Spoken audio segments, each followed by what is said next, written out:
हरि ओम।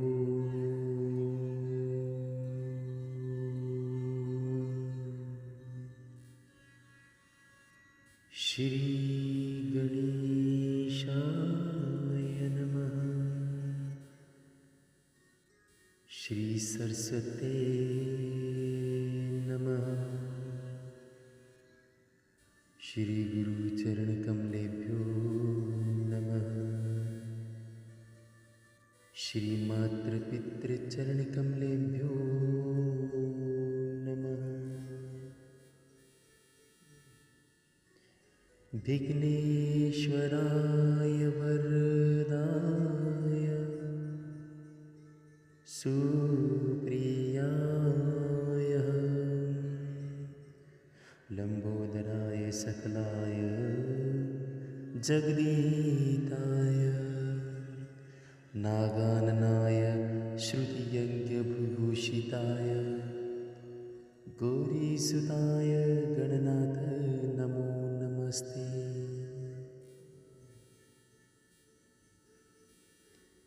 मंगलम भगवान विष्णु मंगलम गरुड़ध्वज मंगलम पुंडरीकाक्षाय मंगलाय स्तनोहरि मंदहसन्त प्रभ्यालसन्तं जनस्य चितं सततं हरन्तं वेणुनिनान्तं मधुवाद्यन्तं बालं मुकुन्दं मनसा स्मरामि। सभी भक्तजनों को जय श्री राधे कृष्ण। प्रिय भक्तजनों, आज हम कार्तिक महात्म्य के 25वें अध्याय में प्रवेश कर रहे हैं। बोलो विष्णु भगवान की जय, कार्तिक महात्म्य की जय, तुलसी मैया की जय। तभी धर्मदत्त ब्राह्मण कहते हैं, तीर्थ में दान और व्रत आदि सत्कर्म करने से मनुष्य के पाप नष्ट हो जाते हैं, परंतु तू तो प्रेत के शरीर में है, अतः उनको कर्मों को करने की अधिकारिणी नहीं है। इसलिए मैंने जन्म से लेके अब तक जो भी कार्तिक का व्रत किया है उसका पुण्य का आधा भाग मैं तुझे देता हूँ, तो उसी से सद्गति को प्राप्त हो जा।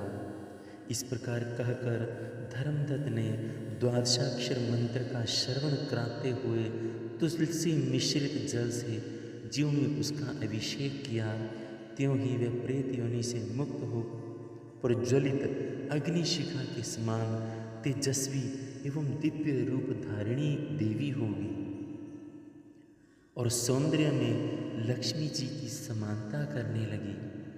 तदंतर उसने भूमि पर दंड की भांति गिरकर ब्राह्मण देवता को प्रणाम किया और हर्षित होकर गदगद वाणी में कहा, हे द्विजश्रेष्ठ, आपके प्रसाद से आज मैं इस नरक से छूटकर मुक्ति पा गई।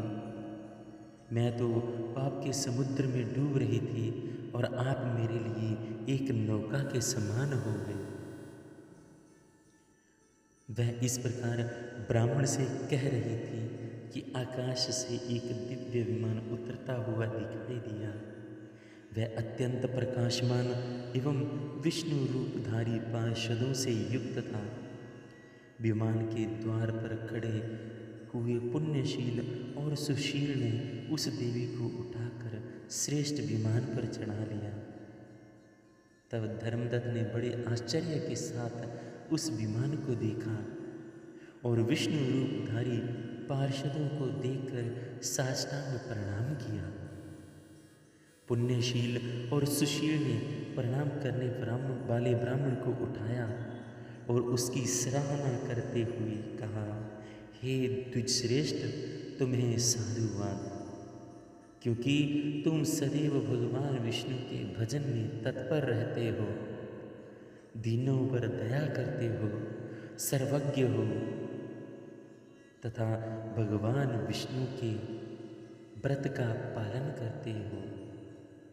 तुमने बचपन से लेकर अब तक जो कार्तिक व्रत का अनुष्ठान किया है, उसके आधे भाग का दान देने से तुम्हें दुगना पुण्य प्राप्त हुआ है और सैकड़ों जन्मों के पाप नष्ट हो गए हैं।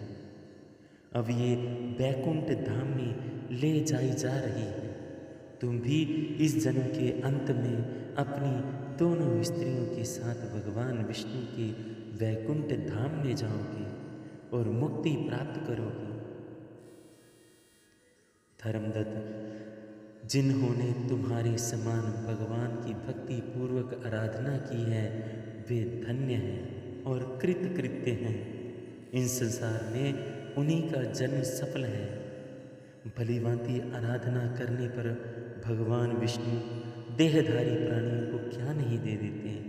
उन्होंने ही उतानपाद के पुत्र को पूर्व काल में ध्रुव पद पर स्थापित किया। उनके नामों का स्मरण मात्र करने से समस्त जीवों को सद्गति प्राप्त होती है।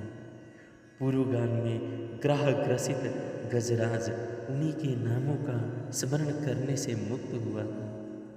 तुमने जन्म से लेकर जो भगवान विष्णु को संतुष्ट करने वाले कार्तिक व्रत का अनुष्ठान किया है, उससे बढ़कर ना कोई यज्ञ है, ना दान है, ना तीर्थ है। ये विप्र, तुम धन्य हो, क्योंकि तुमने जगतगुरु भगवान विष्णु को प्रसन्न करने वाला कार्तिक व्रत किया है, जिसके आधे भाग के फल को पाकर ये स्त्री हमारे साथ भगवान के धाम में जा रही है। बोलो विष्णु भगवान की जय, कार्तिक महात्म्य की जय, तुलसी मैया की जय, शंकर भगवान की जय। इति श्री स्कंद पुराणे कार्तिक महात्म्य कथायां 25वां अध्याय। बोलो विष्णु भगवान की जय।